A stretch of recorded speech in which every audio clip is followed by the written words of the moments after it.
Hi, it's Vaughan Smith at westgoatbellpottery.ca in Nova Scotia, Canada. It's January 2nd, bit late, but Happy New Year, everybody. I have too much clay here, I think, but I'm going to do it anyway. This will be a pretty big sugar creamer if I'm using this. This is about almost, well, between 3/4 and a pound of clay. This is the wheel where I have that little thing where I can rest my arm if it's a big piece to actually center it, but this is small, so, but let's treat it like it's a beginner video. So when you stick a piece of clay down, make sure the wheel is clean and damp, not wet, and then the clay doesn't have any water on it either, so when you do hammer it down, it sticks to the wheel head and not slides off. So hand pushing in from the side should be after your hand pushes down from the top, because that way it won't slide off the wheel. So like that, and then pull your hand in from the side, and you, by the putting your top hand first, it seals it to the wheel, so you can put pressure on with the side hand and actually center it. It isn't centered yet, so that is an off-center piece of clay. Top hand down, side hand in, and press hard with both hands, and rest your elbow either on the splash pan or on your knee. And if your knee is too shallow, and you can put a brick underneath your knee and it'll lift your knee up a bit higher. But anyway, it's off center, down, in, and put your hands right on the wheel head so that the wheel head is cleaning where my skin is actually touching the wheel head, there and there. And that way the clay can't escape underneath. And that is centered now. But that's what you do. If you don't want to, or if you can't do it the first way I showed you, another way is to bring a little cone up with both hands to make an ice cream cone. Make sure your hands are nice and wet when you do that, and then put your hands on top. Let go as soon as it gets slightly dry. Now it's wet again, so I'm going to let go when it dries out again, which is about there. So that is now centered. It shouldn't have a mushroom shape, it should just be a sort of a hockey puck shape. Now putting your fingers in, this arm stays resting on your knee or your slash pan, and this arm's up in the air, but I'm going to put my thumb on over the other thumb just so I have some feeling of solid kind of anchoring to my wheel. And then I find the center by feeling for the point where the clay is spinning all the way around my finger, like there. Put some water in, and then make a dimple.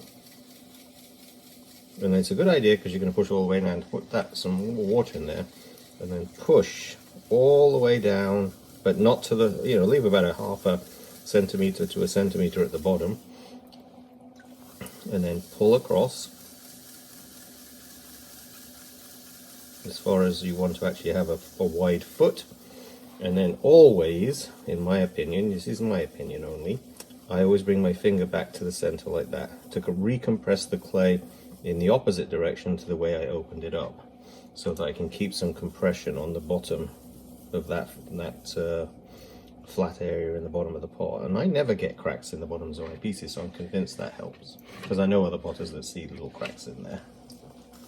Okay, then you move your hands over to this side, and if you just push like that, you can bend the piece in. As long as it's slippery, got lots of water on the fingers, it'll go in on its own, but it doesn't get any taller. So the way you do it is you put water over the whole thing, and you put your fingers opposite like that, and this is the position. So they're at 45 degrees just about, from bottom, this finger touches first, then that finger, and the clay will bounce off that one, over that one, and go up a bit higher, and the same on the inside. You can angle your fingers more if you want to go for a bigger pull and get your wall to increase in size faster. But I try to do it like that for the first pull. So wet it. Press in with the outside fingers, and the inside ones are supporting but not pressing back, because I'm trying to get it a bit taller. I don't want a wide pull, I want a taller pull at this point. This is one of those plastic bats, and it wobbles a bit on the pins. Now I want a wider pull this time, so same type of position with the fingertips like that. I basically push with the outside fingers just to kind of define the bottom, and then I push out with the inside fingers.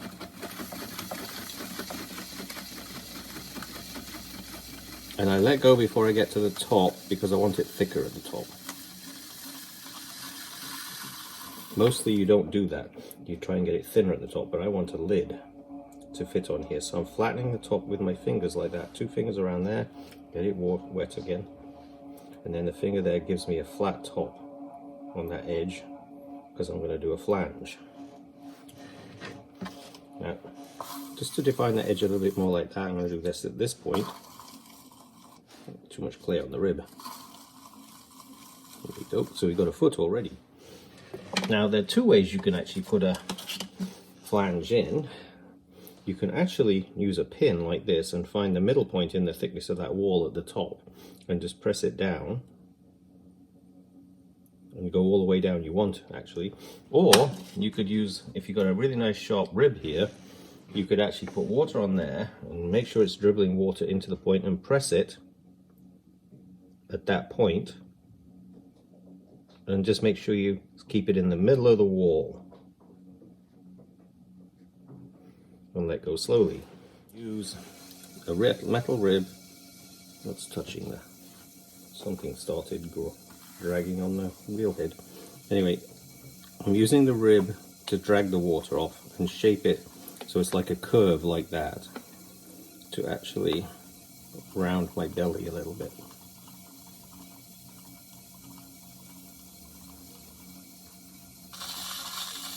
And then using the end of the rib to create a double flange at the top like that, give myself a little belly.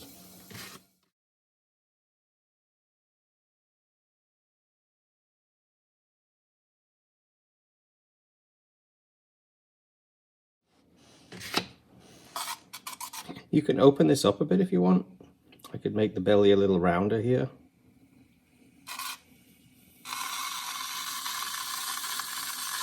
Depending on how thick your clay is, but you can keep doing that if you want to round it off more.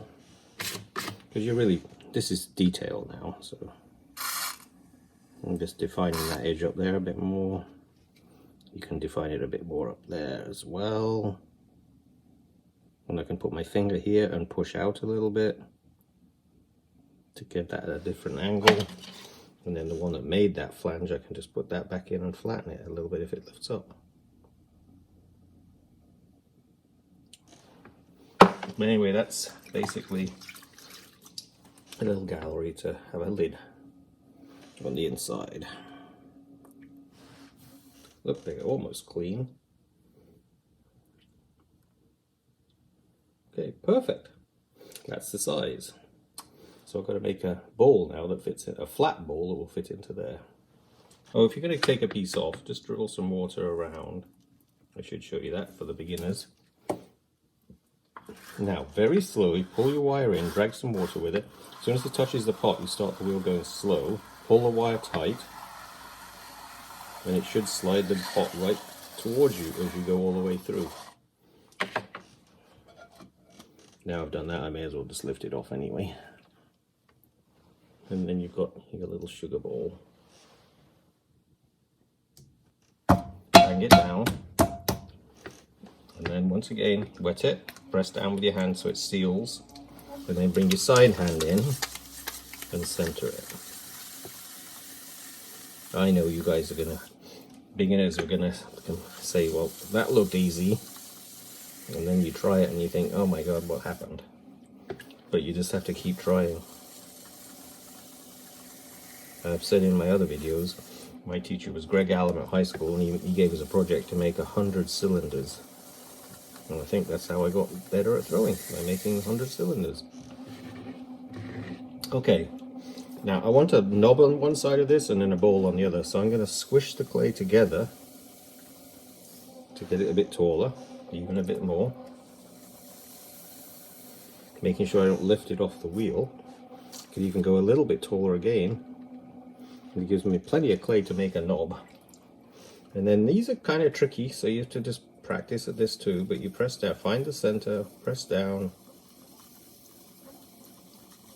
Only about halfway, so you've got plenty of work clay down there. And then I can push that in a little bit and drag some clay on the outside and pull it into my finger opposite And I've got a lump of clay above my fingers, and as soon as it starts dragging, you let go, because it'll drag it off center since that's so narrow underneath. And then dribble your water over. Make sure it goes underneath too. And there you go. Thickness of clay between fingers, pulling out.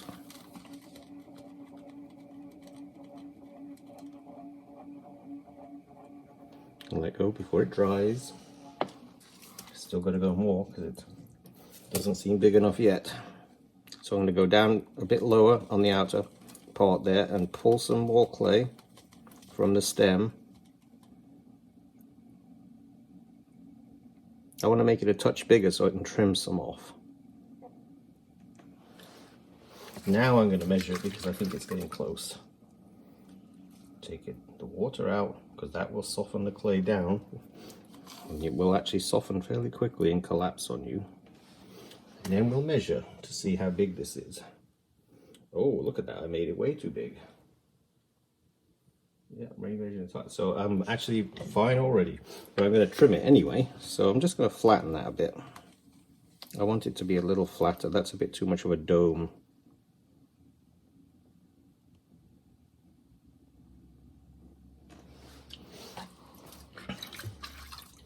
I like lids to have a curve to them, but not look like a upside down ball on my pots. And now I'm going to trim. This is how easy it is. You just take a sharp pin, make sure it's slippery underneath there, and trim some off.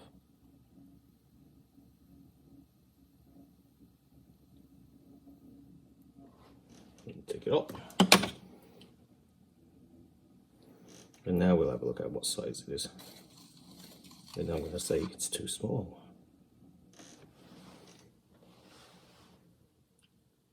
Oh, well, that's pretty close. And it will shrink up a little bit. But I can actually take a bit more off when I'm trimming on the wheel later on. I don't like to go too small. I'd rather have a little to play with when I'm trimming. But now that area underneath will be trimmable as to make a little knob on the top of the piece. And then take your rib and make a little gouge right at the bottom, not touching the wheel edge, so you can put a wire through easily. And because of that lump of clay underneath there, you can literally grab it with your fingers and lift it up. All right, because it's a thick piece of clay. You know, you might want to round it off all the balls, but it takes time to do that. So I do it just with square balls, rounding off the bottom, hitting it down, and then making sure top hand first, and then bring your side hand in, and just centering just the way I just showed you. There are beginning videos in my history of videos. You'll have to go back and look for them, but there's a really good beginner's video to watch, and I'm sure you can find lots of them on YouTube. And that's how you center. So make a little hockey puck. Gotta say that because I'm from Canada. Actually, I'm Scottish. Grew up in Yorkshire in England. So Penistone Grammar School, if anybody's watching from Penistone. Beautiful place to grow up.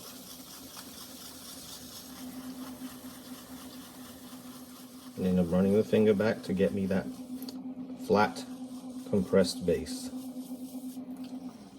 And then doing the pull, fingertips at 45 degrees, and you push in more from the outside and go up as fast as you can manage so it doesn't dry the wall out, because every time you rub your finger on that wall it's drying it out.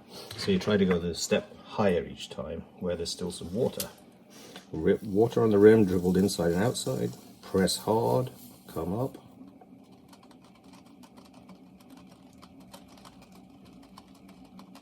And because the pressure is greater on the outside fingers, it goes narrow. And if you put more pressure on the inside, it will get wider.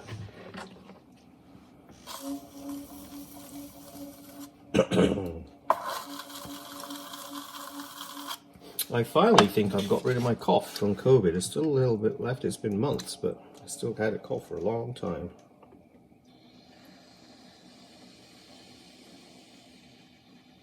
And there's the rib to get all the water off.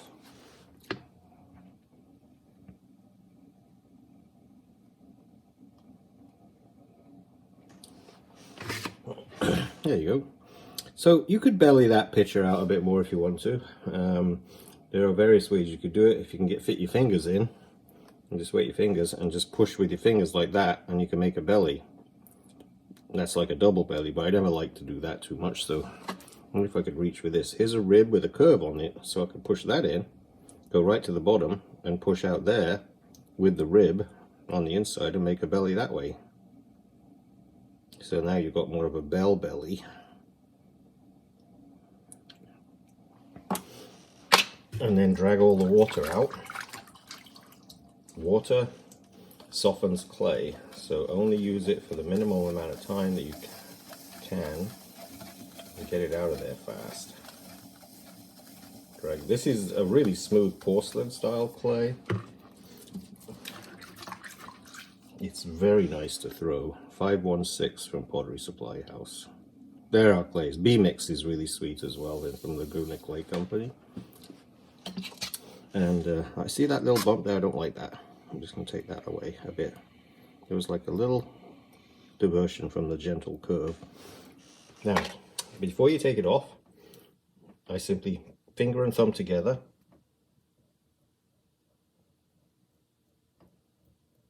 You can do this later if you don't wait too long. And then I use my little finger to drag, pull my back with my fingers and thumb and forward with my little finger. And rub back side to side. And that gives you a really ugly spout, so you've got to play with it after that. Then I stick my finger in. We're going to just do the same over here. Let's see if I can get to it better. And then just play with it until you get it even. You try to get it as close to even as possible, but everybody's fingers are different sizes, and one side of the finger may be rounder than the other, so it's always pretty hard. But do your best. And then grab off any nasty bits of slip that you may be leaving on there. Now once again, wheel goes slow and drag tight through the pot. And it will slide before you cut all the way through, and then just pull the wire through the last little bit. Sit it on your hand, and you've got a little pitcher. Okay, I've got these sugar jars. I made the sugar creamers, of course, but this is the sugar jars now. I've just been drying overnight like this with the lids on top, and the lids I threw a little bit big, remember, because it's easier to trim them at this point. And they're ready to trim basically, so you know what that is. That's leather hard. So I have a chuck. Let's lower you down a bit so you can see this better. This is a chuck which is fastened to my Giffen grip. It's hollow. It's got two different diameters. I made it so that I can actually do a couple of different things on this. But it's very useful for trimming lids.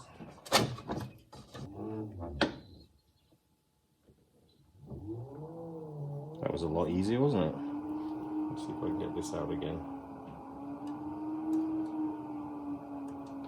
I find this 516 clay is very sticky, like porcelain. So it sticks to your finger when you put your finger down to hold something down. There's a lot of clay comes up and stuck on the bottom of your finger.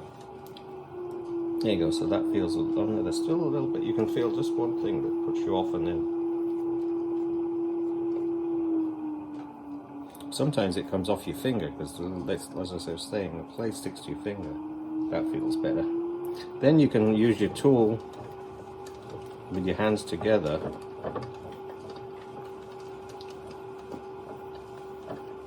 and just trim so that you're catching the bit that's off center. Because my fingers lifted these off the wheel and made little dents in that base area. So this one's a lot better. Oop, a bit went on my finger.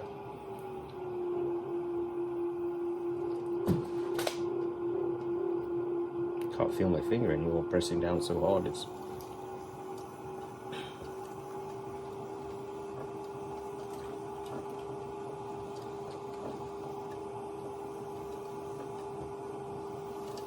clay is just past, I would say, leather hard, because it's Well, it's actually perfect, I suppose, for trimming because it's not sticking at all. But it's definitely harder to trim than I would normally trim with leather hard clay.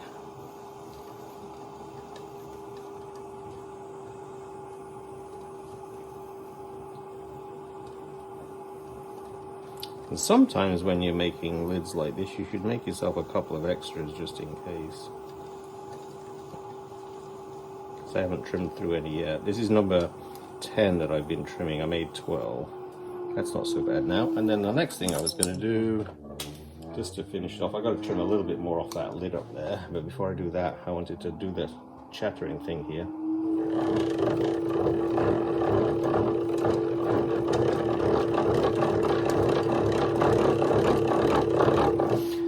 I made all of these out of white clay so I can check my glazes, which I've been doing mostly on the speckled clay.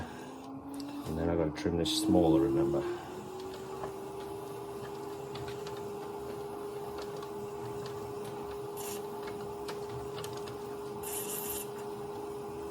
That should be just about right. And I'm going to define the edge up there as well where the chattering starts. And now let's do the edge of the lid.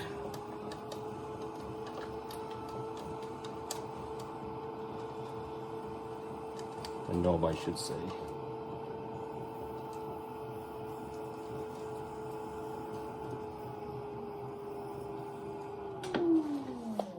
Okay. And I'll sponge the bottom area there because it might be a bit sharp. And then what you can do is turn it upside down like that, and then basically you can trim off your little inside rough edge that you have there. Because that was a little sharp, I'm sure, on some of these. And then you got a perfect edge all the way around. Perfect. The one I stuck the pen in has got the hole in the, you can see it there, so I'll take this off. The one knob has a little hole in the top, which is what I said, but I'll fill that full of glaze. Oh, I didn't do the texture on that. Yeah. But anyway, that's the lids. Now I've got to trim them upside down. And that's relatively easy.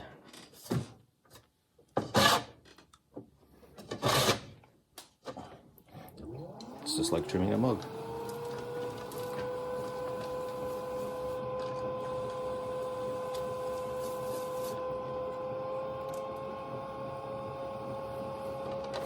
And hopefully I left the bottom thick so I can get a little foot edge here.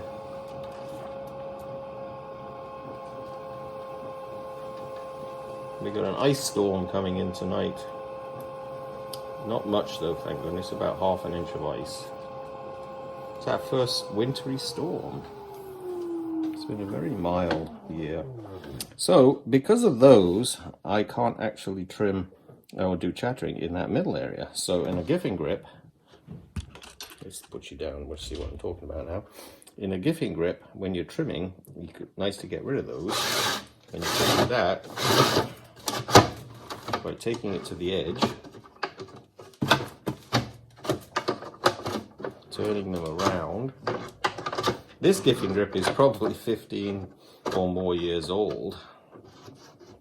I've had it for a very long time, so it shows how long they last. Then you can turn it around and have your little foam pads touching the piece here. And that's why I was making a bunch of vertical pieces, because I want to try, I've only ever done these on bowls, so I'm going to be trying a bunch of vertical pieces. And can you see this? Yeah.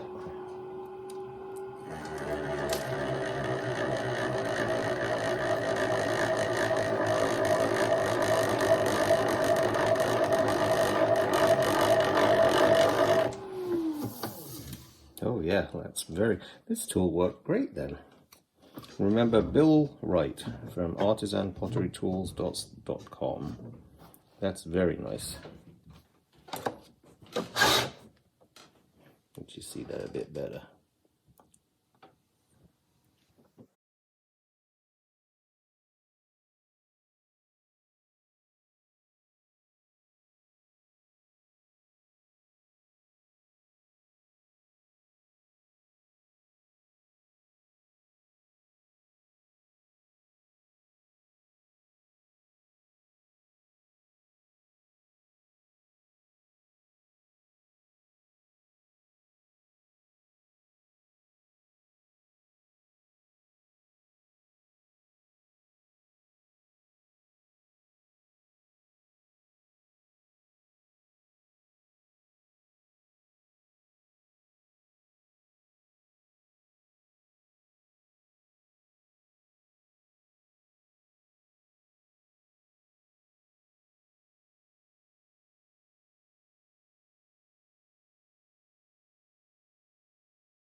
slightly different, not the same as the planishing.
I have to put some handles on these two pitchers here now.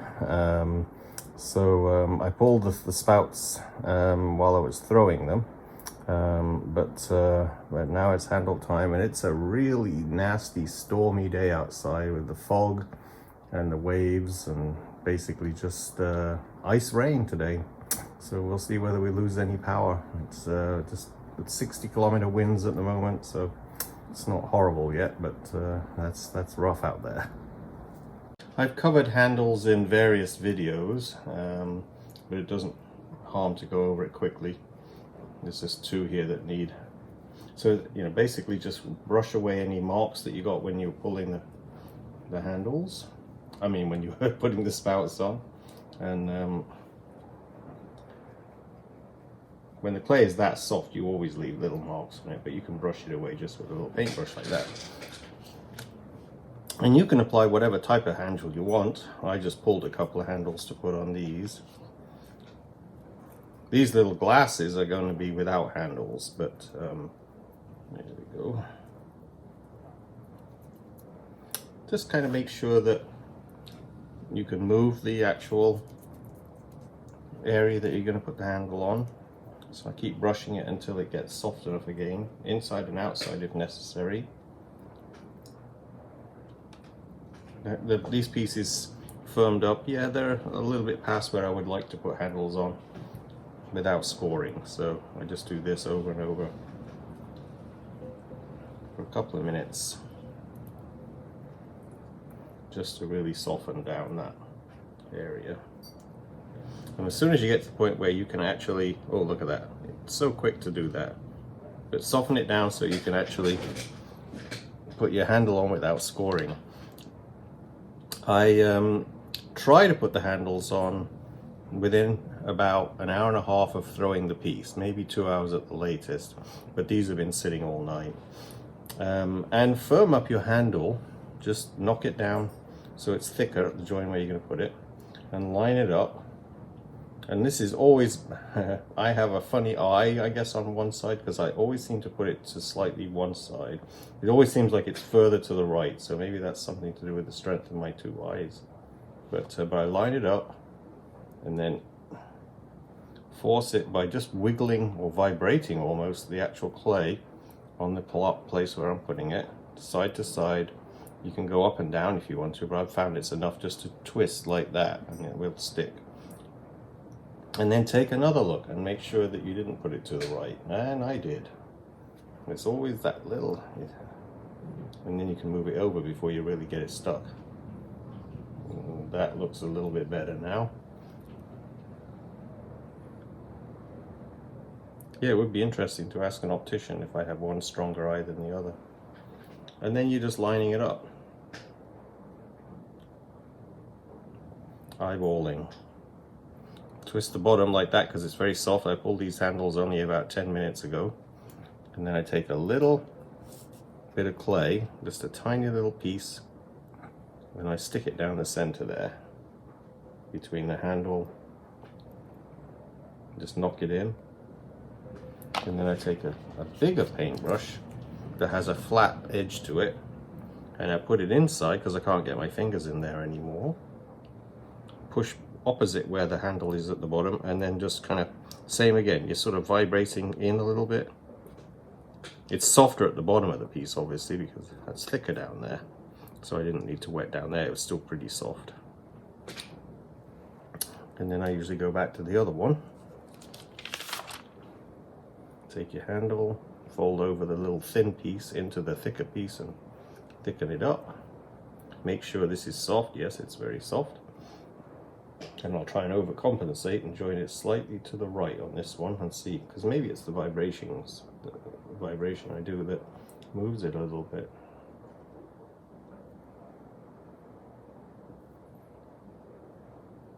And before I get it totally joined, take another look. And that looks totally lined up. You can see, I guess you can see it there. Ooh, move, which way do I have to move the handle? But anyway, and the spout can be moved over a little bit too.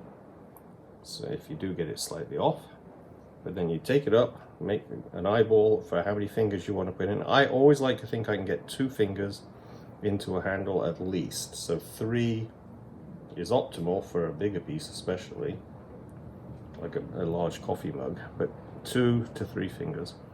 If you got too much, you break it off, then you fold it up, then take a piece that you just broke off, which is even better because it's originally in your hands. So you can just take that little wedge, it's just a tiny little wedge, and you push it down there.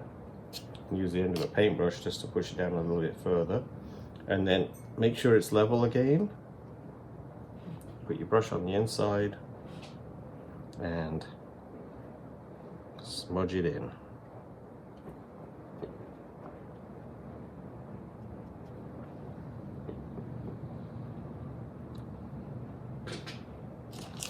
Not sure if you can hear the waves, and the waves crash under my building because I'm on stilts.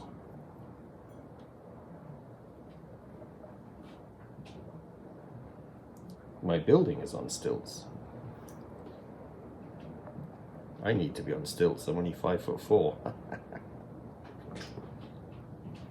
My mum said the best things always come in small packages. She was only 5'3". I used to be 5'6" when I was young. That's what happens, I guess. They say that the discs in your spine start to compress as you get older. They're not kidding. See, it's just a matter of smudging. I use the end of the paintbrush, it's just there, so I use it. And the same over here. Compress that by putting it in. That's to stop any kind of weakness down there. I just like to put that little piece of extra clay.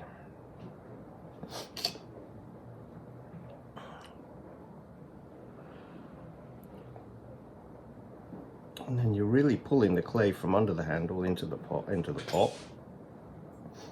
then you basically smooth it up into the rest of the piece there. Take another look to make sure it's actually opposite.